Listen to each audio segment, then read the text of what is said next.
I'm Clara, 23, a senior at Westfield University. Family gatherings have always been tense, especially with my sister Natalie, the golden child. Just yesterday, my dad called demanding I attend Natalie's wedding to Jason. "You'll be there or I'm cutting your tuition," he threatened firmly. What they don't know is that I've secretly graduated top of my class. Now I face a choice that will change everything. If you're enjoying this story so far, let me know where you're watching from in the comments, hit that subscribe button, and stick around to find out what happened when I finally stood up for myself. Growing up in the Montgomery household always felt like living in a constant competition that I could never win. My family consisted of my father David, a successful investment banker who valued appearance and status above all else, my mother Gillian, a former beauty queen turned socialite who lived vicariously through my younger sister, and Natalie, my sister, who was 2 years younger than me, but somehow always managed to be the center of attention. From the day Natalie was born, it was clear she was the golden child. With her natural blonde curls, bright blue eyes, and charming personality, she effortlessly won over everyone she met. I, on the other hand, was more reserved, preferring books over parties and intellectual conversations over small talk. My dark brown hair and serious demeanor were a stark contrast to Natalie's effervescent presence. "Clara, why can't you be more like your sister?" became a common refrain in our household. Whether it was about my clothes, my hobbies, or my choice of friends, I was constantly compared to Natalie and always found wanting. The inequality was most apparent during our birthdays and achievements. When I made honor roll, it was met with a casual, "Of course you did, you're always studying." But when Natalie got a B+ in her math class, my parents threw her a celebration dinner at an expensive restaurant. One particular memory still stings when I think about it. My sweet 16th birthday had been planned for months. I had invited my few close friends, and we were going to have a small gathering at a local botanical garden as I loved plants and nature. The morning of my birthday, my mother burst into my room with an apologetic but excited expression. "Clara, sweetheart, I have some news. The Miss Teen Valley pageant just had a last-minute opening and they've accepted Natalie as a contestant. Isn't that wonderful? The only problem is that it's today, so we'll have to postpone your birthday celebration. You understand, don't you? This is such a big opportunity for your sister." I sat there stunned as my birthday was effectively cancelled for Natalie's pageant. My friends had to be called and told not to come. My carefully planned day was pushed aside without a second thought. And the worst part, Natalie didn't even place in the top 5, but my parents still took her out for a consolation dinner, leaving me at home with a store-bought cupcake and a hastily scribbled note promising we'd celebrate soon. That soon never came. My father David was particularly dismissive of my academic achievements.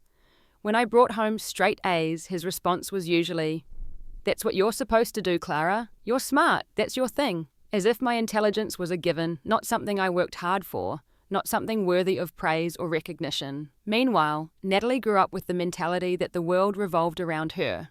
She would borrow my clothes without asking, use my school supplies without replacing them, and interrupt my study sessions because she was bored and wanted attention.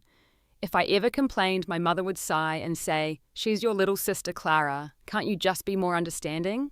Despite the constant dismissal of my efforts, I continued to pour myself into my studies. If academic excellence was my thing, then I would be the best at it. I maintained perfect grades, joined academic clubs, and participated in national competitions. It became my way of proving my worth even if my family couldn't see it. When Natalie was 17, she started dating Jason Pierce, the son of a wealthy family in our community. Jason drove a luxury car, wore designer clothes, and had the kind of confident charm that came from never being told no in his life. My parents were thrilled about the relationship, seeing it as another feather in Natalie's already decorated cap. "The Pierces are members of the country club," my father would boast to his colleagues at dinner parties. "Their son is dating our Natalie. They make such a handsome couple." Jason was polite to me on the rare occasions we interacted, but there was something about him that made me uneasy.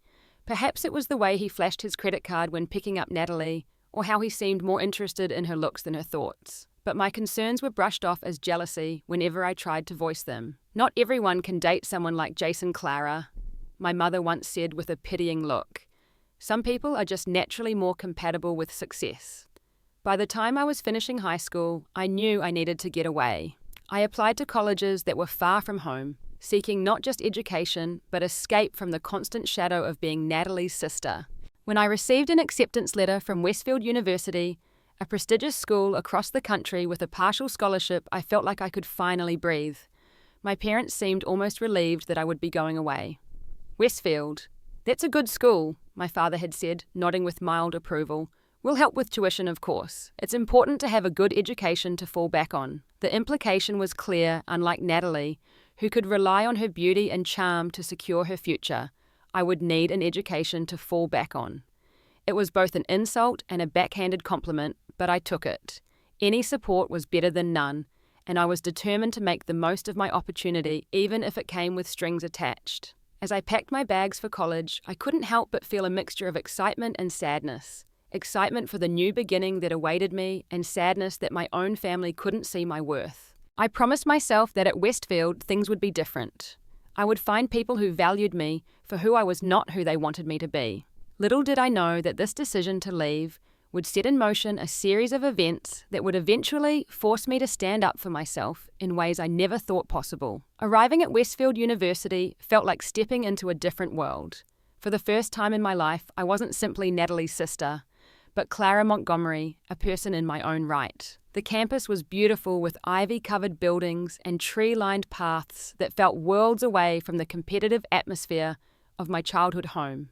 My roommate, Amanda Chen, was everything I could have hoped for, unlike the girls back home who had always gravitated toward Natalie Amanda, and I clicked immediately.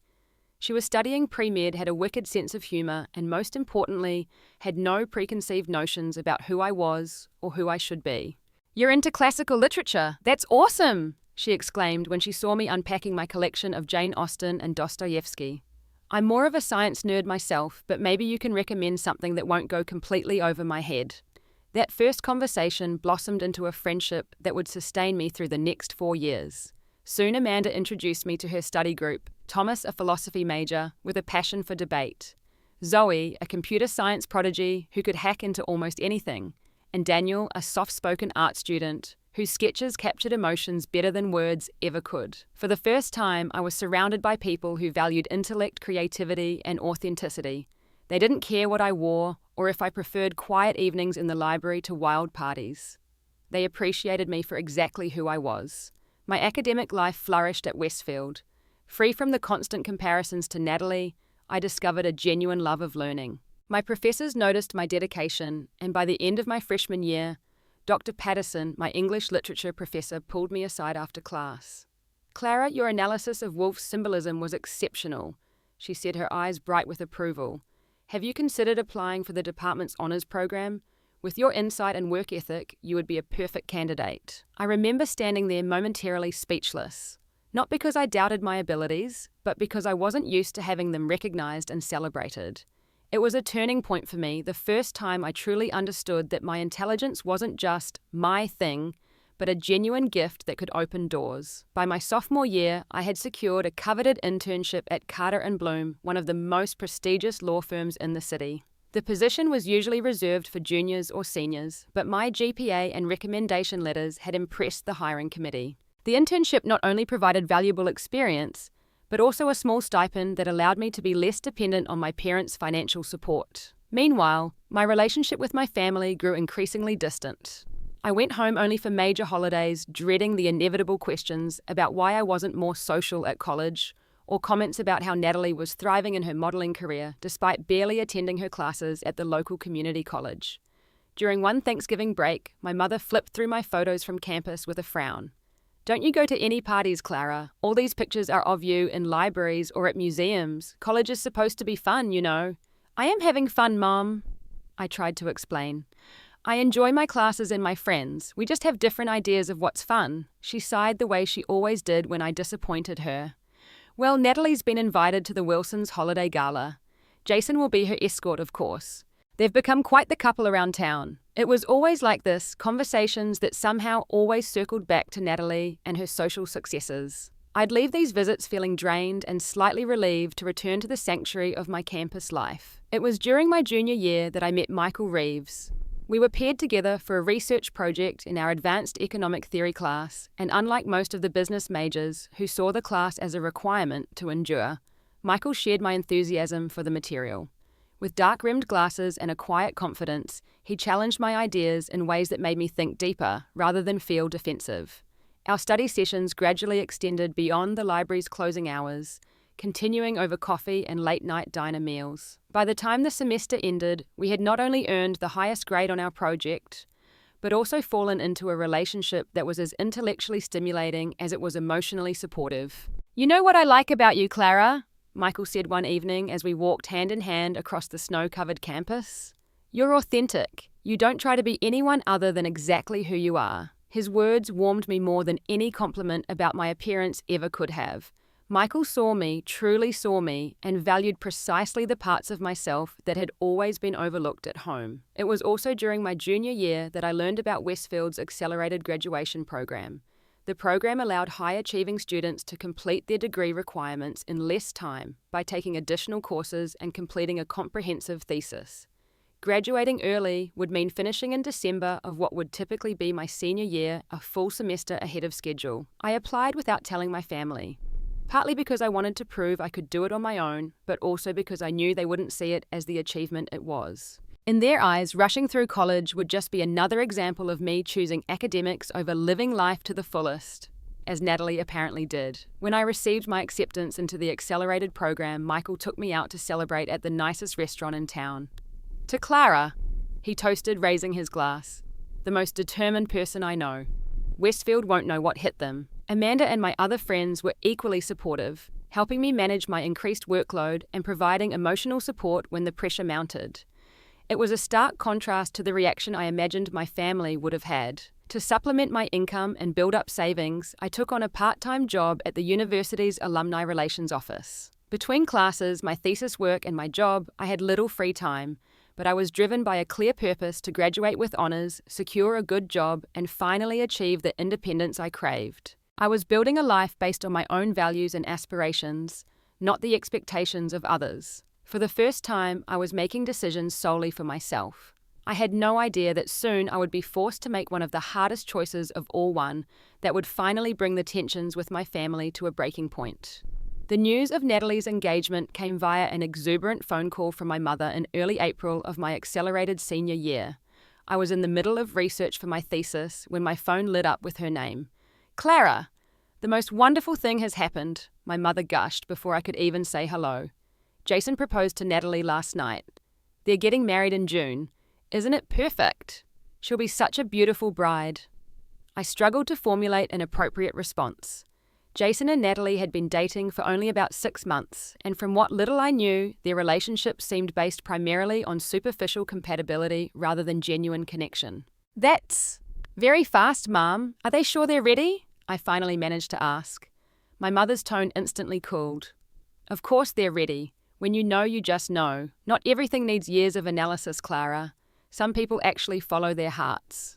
The implied criticism was clear, and I chose not to push further. Instead, I asked for details about the engagement, listening as my mother rhapsodized about the 3-carat diamond ring and the romantic proposal at the country club where Jason had arranged for a private dinner on the terrace. "Your father is so proud," she continued. "The Pierces are such a good family, and this union will be wonderful for everyone. We're already looking at venues. The Grand Pavilion has an opening in June, and we've put down a deposit." The Grand Pavilion was the most exclusive event venue in our hometown, known for hosting only the most lavish weddings and events. I could almost hear the cash register sounds as my mother detailed her plans for the ceremony and reception. "It sounds like it will be quite the event," I said neutrally. "Oh, it will be the event of the season. Your father says no expense will be spared. His little girl is only getting married once after all." I bit back a comment about the divorce statistics for young marriages and instead asked how Natalie was handling the whirlwind. "She's absolutely glowing, already looking at dresses. Oh, and that reminds me." My mother's voice took on the faux casual tone she used when making a demand she knew might meet resistance. "Natalie wants you to be one of her bridesmaids. The maid of honor will be her friend Ashley, of course.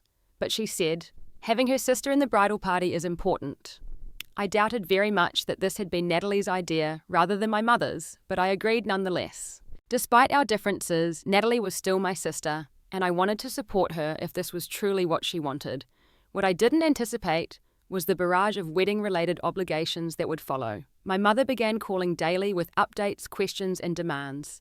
There would be a bridal shower in May, a bachelorette party the week before the wedding, multiple dress fittings, and countless other events that would require me to travel back and forth from university to my hometown. During one particularly tense call, I tried to explain that I was in the middle of completing my thesis and preparing for final exams. "Mum, I want to be there for Natalie, but I have academic commitments that I can't just abandon. My thesis defense is scheduled for the second week of May, and finals are right after that." "Clara, this is your sister's wedding," my mother replied, her voice sharp with disappointment. "These are moments she'll remember for the rest of her life. Surely you can adjust your study schedule for something this important." "It's not just a study schedule, Mom. These are requirements for my degree. I can't reschedule my thesis defense. The committee has already been arranged." "Well, I'm sure they would understand if you explained the situation. Family comes first, Clara." The irony of her statement wasn't lost on me. Family had always come first in our household, but only a certain definition of family that prioritized Natalie's needs and wants above all else. The tension escalated when the official wedding invitation arrived, and I realized with horror that the ceremony was scheduled for June 15th, the exact same day as my secret graduation ceremony. The universe apparently had a cruel sense of humor. Soon after, Natalie herself called me something that rarely happened unless she needed something. "Clara, I need to talk to you about your bridesmaid dress," she said without preamble. "What about it?" I asked, already dreading the answer. "Well, Ashley thought it would look best if all the bridesmaids were in pastels that complement each other. She's in blush pink as the maid of honor, and I was thinking you could wear the seafoam green." "Seafoam green?" I repeated. It was a color that notoriously clashed with my complexion, something Natalie was well aware of. "Yes, it's part of our color palette. It'll look so pretty in the photos. Oh, and the dresses are custom from Eliza's boutique.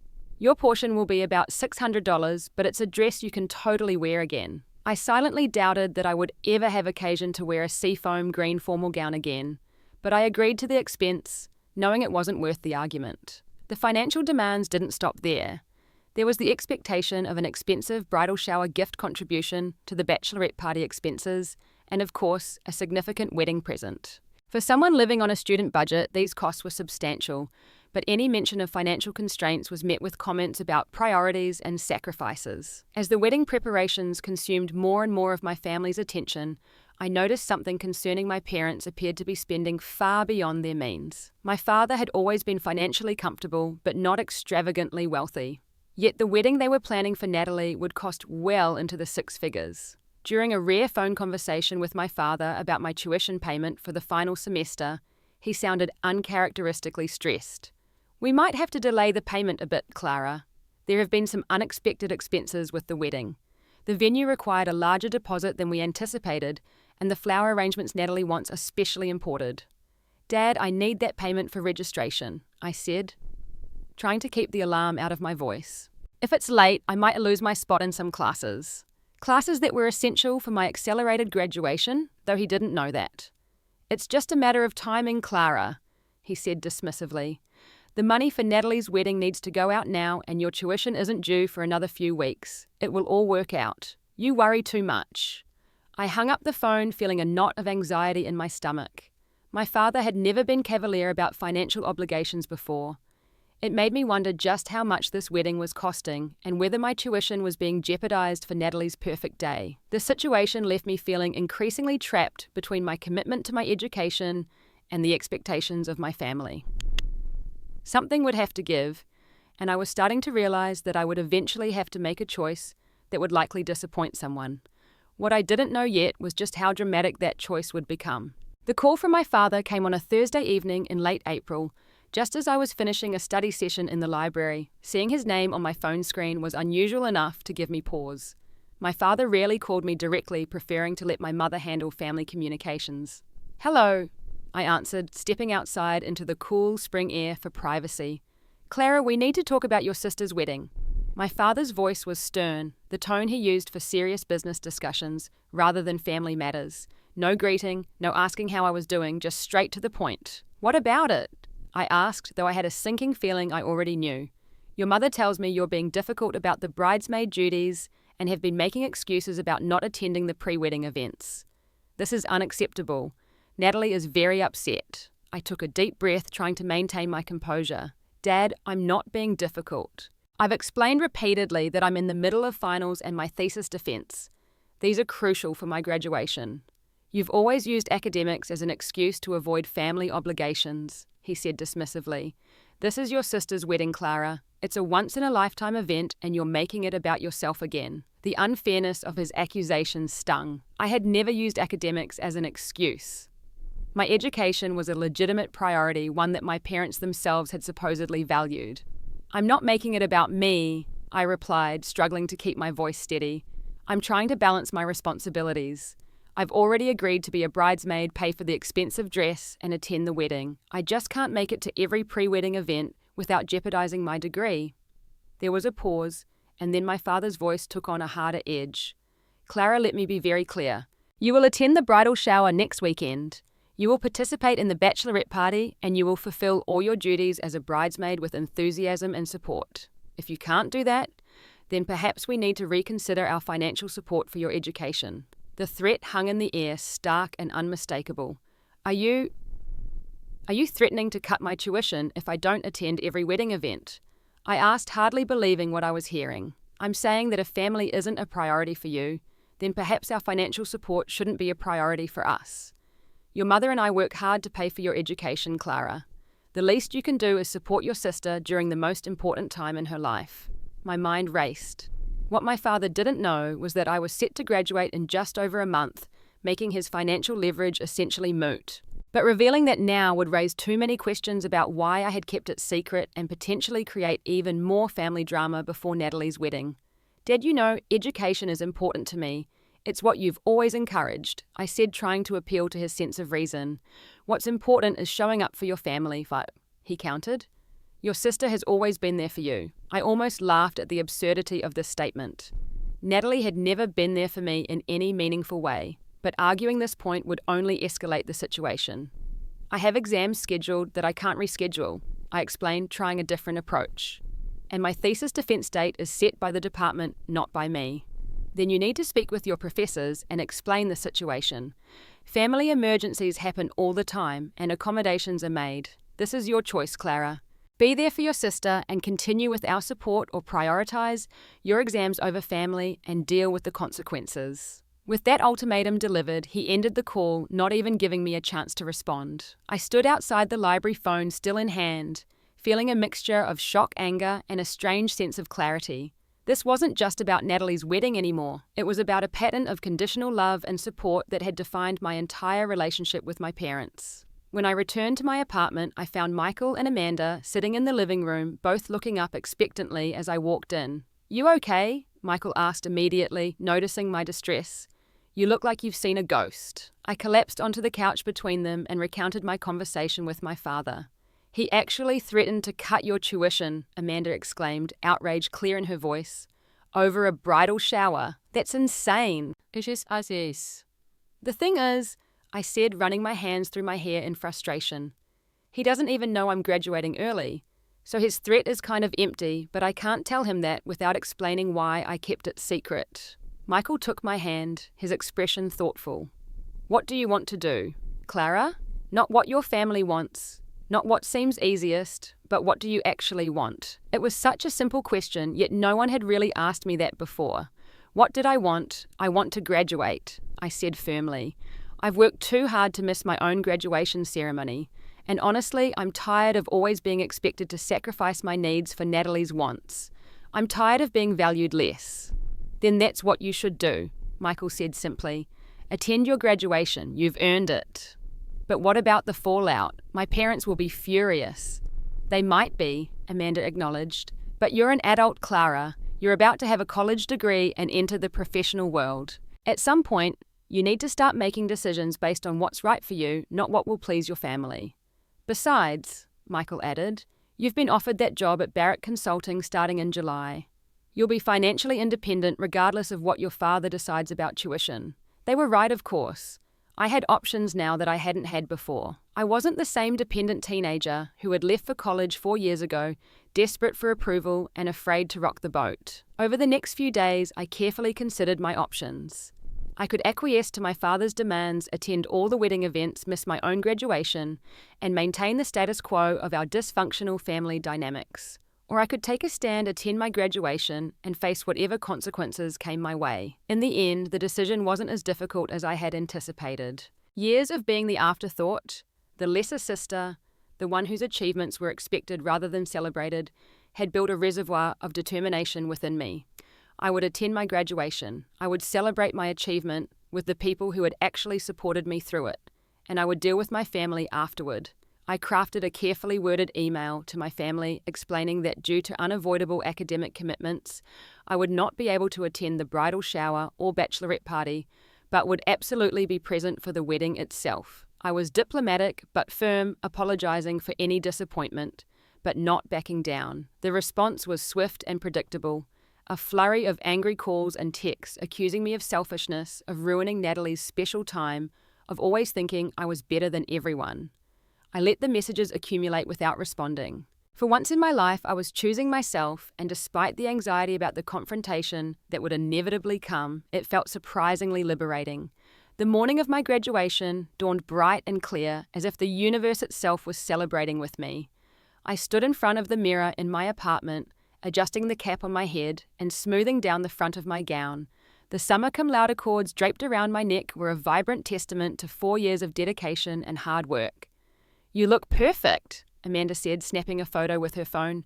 "Like the academic badass you are." I smiled, feeling a mixture of pride and melancholy.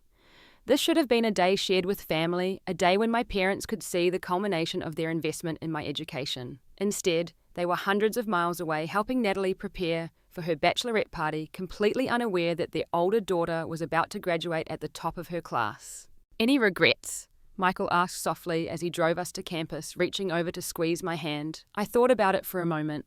"No," I finally said. "I wish things were different with my family. I wish they could be here, but I don't regret my decision." The graduation ceremony was everything I had worked for. When the dean announced my name as the top graduate in the Business and Economics department, the recipient of a full scholarship for the master's program, and the winner of the prestigious Lancaster Award for Academic Excellence, the auditorium erupted in applause. As I walked across the stage to accept my diploma, I caught sight of Amanda, Michael, and our friends in the audience cheering loudly enough to make up for the absence of my family. As the selected student speaker, I took to the podium, my heart racing, but my voice steady. I spoke about perseverance, about finding your own path even when others don't understand or support it. I talked about the friends who become family and the importance of valuing yourself even when others might not. Without explicitly mentioning my own family situation, I channeled my experiences into words that resonated with many in the audience. Sometimes the hardest person to stand up for is yourself, I concluded. But when you honor your own journey and worth, you open the door to authentic achievement and relationships built on mutual respect rather than obligation. After the ceremony, amid the sea of congratulatory hugs and photos, Dr. Patterson approached me with a warm smile. "Clara, I couldn't be prouder if you were my own daughter," she said, giving me a heartfelt embrace. "Your speech was moving, and your academic record here at Westfield has been exemplary. The faculty has unanimously agreed that you represent the very best of what our institution strives to cultivate in our students." Her words touched me deeply, filling a small part of the void left by my parents' absence. Here was someone who saw my efforts, valued my contributions, and celebrated my success without conditions or comparisons.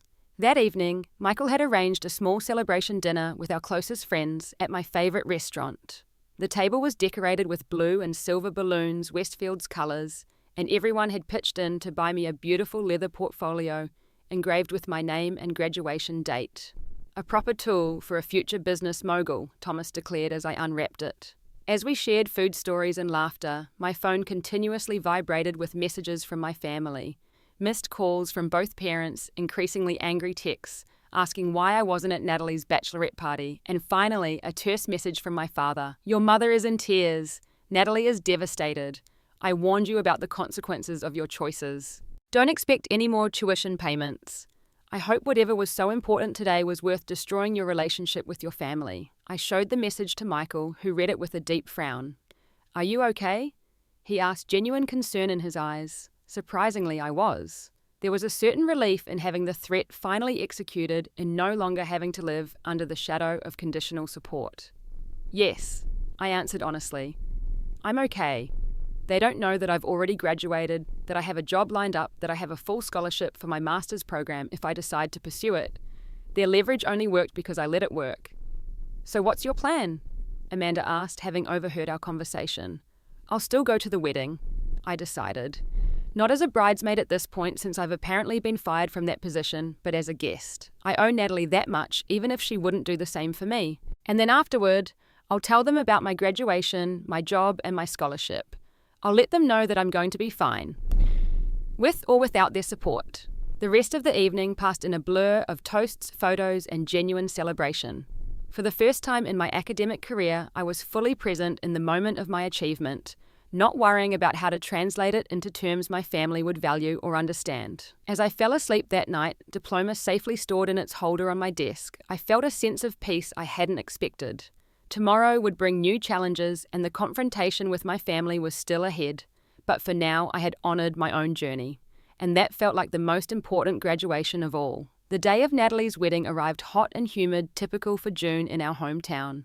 I had flown in the night before, staying at a hotel rather than at my parents' house, to avoid the inevitable tension before the actual ceremony. Natalie had indeed fired me as a bridesmaid after I missed the bachelorette party, replacing me with a cousin who was all too happy to step in and wear the seafoam green dress that would have been mine. As I got ready in my hotel room, I opted for a simple but elegant navy blue dress that was appropriate for a wedding guest but wouldn't draw undue attention.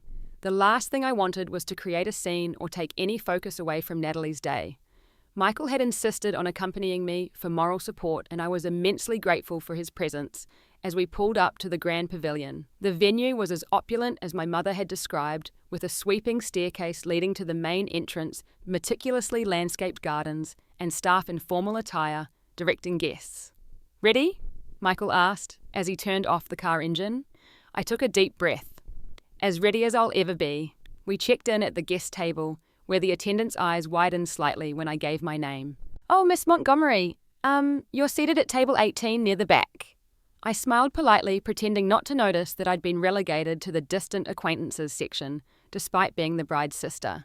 It was a petty move, but not an unexpected one. The ceremony itself was undeniably beautiful. The pavilion's grand hall had been transformed into a floral wonderland with white roses and lilies, cascading from arches and lining the aisle. Natalie, resplendent in her designer gown, was every inch the fairy tale bride my parents had always envisioned. Jason stood at the altar, looking handsome but slightly uncomfortable in his tuxedo, his expression brightening as Natalie made her entrance. I watched my father walk Natalie down the aisle, his face beaming with pride, and felt a bittersweet pang. I wondered if he would have looked at me with the same pride had he attended my graduation. Some part of me still yearned for that paternal approval despite everything. After the ceremony, guests were directed to an adjacent ballroom for the reception, while the bridal party remained behind for photographs. Michael and I found our table at the back of the room, as far from the head table as possible, while still being inside the venue. Your family certainly has a flair for the dramatic, Michael commented as we surveyed the elaborate decorations, the 5-tier wedding cake, and the 12-piece orchestra setting up in the corner. Subtlety has never been their strong suit. I agreed. It wasn't long before my mother spotted me from across the room. Her eyes widened in surprise, as if she hadn't actually expected me to show up before narrowing slightly. She made her way toward our table, elegant in her mother of the bride ensemble, but with tension evident in her stride. Clara, she said coolly when she reached us, I wasn't sure you would come. I said I would be here for the wedding, Mom. I keep my promises. The implication that I had only missed events that conflicted with immovable commitments hung unspoken between us. Well, your father is very upset with you. This is hardly the time or place for a confrontation, but don't think this is over. She glanced at Michael with barely concealed disapproval. And you brought a guest. How presumptuous. This is Michael Reeves, my boyfriend. I introduced him, refusing to be cowed by her tone. Michael, this is my mother, Gillian Montgomery. Michael rose and extended his hand with perfect courtesy. It's a pleasure to meet you, Mrs. Montgomery. The wedding ceremony was lovely. My mother's manners won out over her annoyance, and she shook his hand briefly. Thank you. If you'll excuse me, I need to check on a few details with the catering staff. As she walked away, Michael raised an eyebrow. Well, that was frosty. Just wait until my father finds us, I said grimly. I didn't have to wait long. Shortly after dinner was served, our table being the last to receive food. Naturally, my father appeared beside me, his expression stern but controlled, mindful of the public setting. We need to talk, he said without preamble. Now. I excused myself from the table and followed him to a small antechamber off the main ballroom. As soon as the door closed behind us, he turned to face me. What kind of game are you playing, Clara? He demanded, anger evident in his tightly controlled voice. You embarrassed your sister, upset your mother, and defied my direct instructions. And now you show up here with some boyfriend we've never even met. I'm not playing any game, Dad, I replied, keeping my voice steady. I had commitments I couldn't break. I explained that repeatedly. And yes, I brought Michael because he's important to me, and I wanted him here. Commitments more important than family. What could possibly be so important that you would hurt your sister this way? This was the moment. I took a deep breath and met my father's gaze directly. My college graduation. He blinked momentarily, thrown off his rehearsed confrontation. What are you talking about? You're not graduating until next year. I graduated last month, Dad, with highest honors. I was accepted into the accelerated program last year and completed my degree requirements early. I was also named the top graduate in my department and received a full scholarship offer for a master's program. My father stared at me, confusion replacing anger. That's impossible. We would have known. Your tuition payments were for my final semester, which ended in May. I didn't tell you about the accelerated program because I knew you wouldn't see it as an achievement. You'd see it as me rushing through college, missing out on the experience, just like you always criticized me for focusing too much on academics. So you just graduated without telling us, without inviting your own family. The graduation ceremony was on the same day as Natalie's bachelorette party, I explained quietly. The day you called and threatened to cut my tuition if I didn't attend. I had to make a choice. My father's face cycled through several emotions, confusion, disbelief, and finally a dawning realization that his leverage had been illusory. You should have told us, he finally said, his voice less certain now. Would it have mattered, Dad? Would you have been proud of me for graduating early with honors? Or would it just have been expected because that's my thing? He didn't answer immediately, and in his silence I found my answer. I have a job lined up, I continued, starting next month at Barrett Consulting. The full scholarship offer is there if I want to pursue my master's part-time while working. I'm financially independent now. Your threat to cut my tuition was about 2 months too late to be effective. My father ran a hand over his face, suddenly looking tired. Clara, this isn't about the money. It's about respect for your family, for our wishes. Respect goes both ways, Dad. You never respected my choices or my achievements. Everything I did was just expected, while everything Natalie did was celebrated. Even now, you're angry with me for prioritizing my own graduation over her bachelorette party. Can you honestly say you would have been equally angry with her if the situation were reversed? Again, his silence was telling. I'm not here to ruin Natalie's day, I said gently. I came because despite everything, she's my sister and I want her to be happy. I hope her marriage to Jason brings her joy. But I'm done diminishing myself or my achievements to make others comfortable. I deserve to be proud of what I've accomplished, even if my own family isn't. Before my father could respond, the door to the antechamber opened and Jason's father appeared. David, there you are, he said, his voice slightly slurred from champagne. We need to discuss the payment schedule for the catering bill. There seems to be some confusion about who's covering what portion. My father's expression changed instantly, a mask of congenial host replacing the conflicted father. Richard, of course. I'll be right with you, just having a quick word with my daughter. When Richard withdrew, my father turned back to me with a sigh. We'll continue this conversation later. For now, please just try not to cause any more disruptions. This is your sister's day. I nodded and returned to the reception, where Michael was waiting anxiously. Everything okay? He asked as I sat down. I told him about graduation, I said. He was shocked, but I think he's more concerned about handling the wedding expenses right now. As the evening progressed, I noticed several hushed conversations between my father and various members of both families, all seeming to revolve around financial matters. Jason's father appeared increasingly agitated, while my father looked increasingly stressed. During a brief moment when I found myself alone near the bar, Jason approached me, his expression surprisingly friendly given the family tension. Clara, right? He said as if we hadn't met multiple times over the past year. Natalie's smart sister. That would be me, I replied neutrally. Congratulations on your marriage. He glanced around quickly, then lowered his voice. Look, I know things are weird between you and your family right now, but I wanted to say thanks for coming anyway. Natalie wouldn't admit it, but it means a lot to her. But I was surprised by his apparent sincerity. She's my sister. Of course I came. Jason fidgeted with his champagne glass. Yeah, well, family's complicated, right? Speaking of which... He hesitated, then continued in an even lower voice. You work in finance or something, right? Good with numbers. Economics, actually. Why?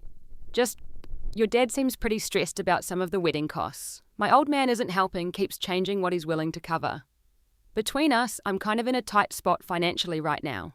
Had some investments go south, owe some people money. Was kind of counting on the wedding gifts to help sort things out. I stared at him, processing the implications of what he was saying. Jason?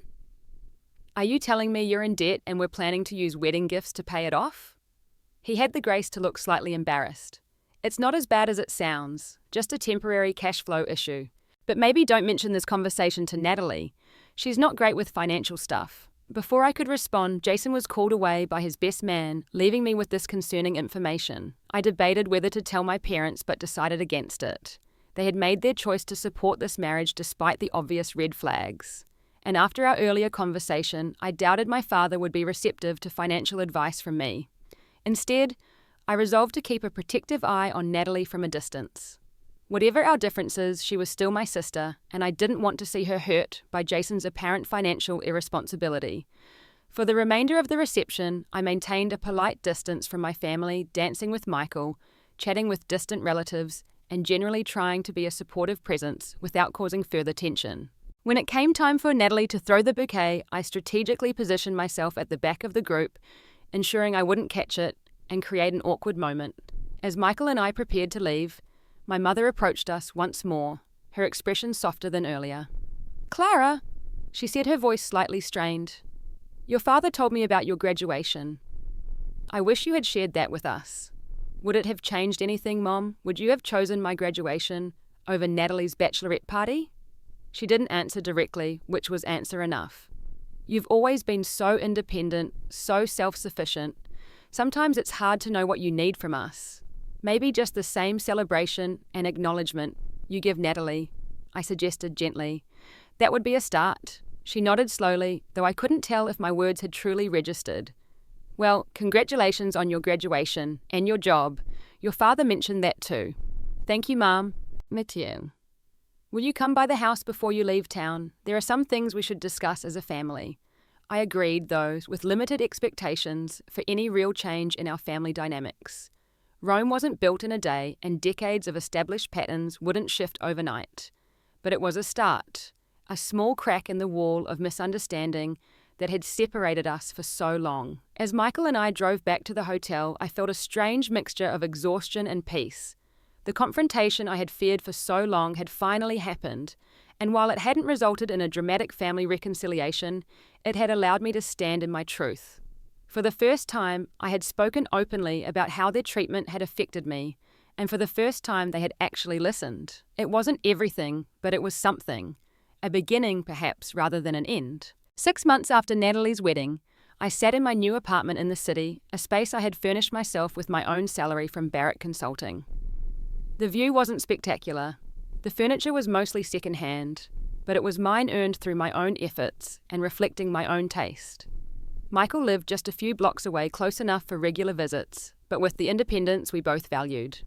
I was preparing for a rare family dinner, my first time hosting my parents and Natalie in my new home. The past months had brought significant changes to our family dynamics, sparked in part by the revelations of Natalie's wedding day, but accelerated by events that followed. Just 2 months after the wedding, Natalie had called me in tears. Jason's temporary financial issues had turned out to be substantial gambling debts, and he had indeed used most of their wedding gift money to pay off angry creditors rather than put a down payment on the house they had been planning to buy. They were living in a small apartment, their grand honeymoon cancelled, and Natalie was facing the reality that her fairy tale marriage was anything but. I don't know what to do, Clara, she had sobbed over the phone. Mum and Dad are still paying off the wedding and I can't ask them for more money. Jason keeps saying things will turn around, but then I find more gambling receipts. I feel so stupid. It was the first time Natalie had ever come to me for help rather than competition or comparison, and despite our complicated history, my heart went out to her.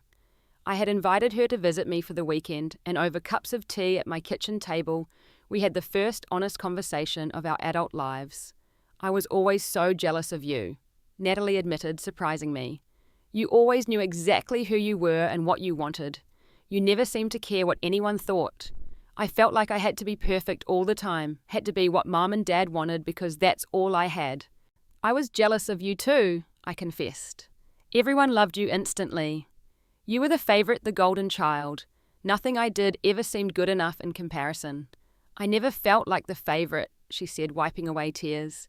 I felt like the project, like Mum was trying to live through me and Dad was trying to show me off. If I wasn't perfect, what value did I have? You had your brains, your drive. What did I have except being pretty and popular? It was a revelation to realise that while I had been envying Natalie's golden child status, she had been envying my independence and self-sufficiency. We had both been damaged by our parents' tendency to pigeonhole and compare us just in different ways. That weekend marked the beginning of a new relationship between us. I helped Natalie create a budget, open her own bank account separate from Jason's, and start taking online courses toward a degree she had abandoned when they got engaged. She began to discover her own strengths beyond the superficial qualities our parents had always praised. My relationship with my parents had evolved as well, though more slowly and with more setbacks. The financial strain of Natalie's extravagant wedding, followed by the revelation of Jason's gambling problems, had forced my father to confront some hard truths about his priorities and decisions. When his investment firm downsized 3 months after the wedding, laying him off with a modest severance package, the family's financial situation became even more precarious. It was during this difficult time that my father had swallowed his pride and called me for advice. With my economics background and my position at Barrett Consulting, I was able to help him restructure their finances, pay off the wedding debt more efficiently, and plan for his job search. Our roles had reversed in a way neither of us had anticipated, with him now seeking my expertise rather than dismissing it. My mother had struggled more with the changing family dynamics. Her identity had been so wrapped up in being Natalie's champion and living vicariously through her beauty and social success that Natalie's failed fairy tale left her adrift. It had taken several tense conversations and a few tearful arguments before she began to see how her behaviour had affected both her daughters. I never meant to make you feel less important, Clara, she had said during one particularly emotional discussion. I just thought you didn't need me the way Natalie did. You were always so capable, so independent. I still needed a mother, I had replied softly. Just because I could handle things on my own didn't mean I wanted to. Slowly, tentatively, we were forging new relationships based on who we actually were, rather than the roles we had been assigned in the family narrative. The doorbell rang, interrupting my reflections. Michael, who had arrived early to help me prepare dinner, squeezed my hand reassuringly before I went to answer it. My family stood at the door, my father looking slightly older but more relaxed than I had seen him in years. My mother carrying a homemade dessert rather than the store-bought ones she used to bring. And Natalie, her appearance simpler than her former glamorous style, but with a new confidence in her posture. Welcome, I said, opening the door wide. Come in. Dinner was not perfect. There were still moments of old patterns trying to reassert themselves. Awkward pauses and occasional missteps, but there was also genuine conversation, actual listening, and authentic interest in each other's lives that had been missing for so long. Natalie shared news of her first A in her business course, and her plans to move into her own apartment the following month. My parents talked about my father's new job at a smaller firm, less prestigious, but more stable, and my mother's volunteer work at a local women's shelter. Something she had started after recognizing the parallels between some of the residents' situations and Natalie's marriage. Clara has been my rock through all of this, Natalie said at one point, reaching across the table to squeeze my hand.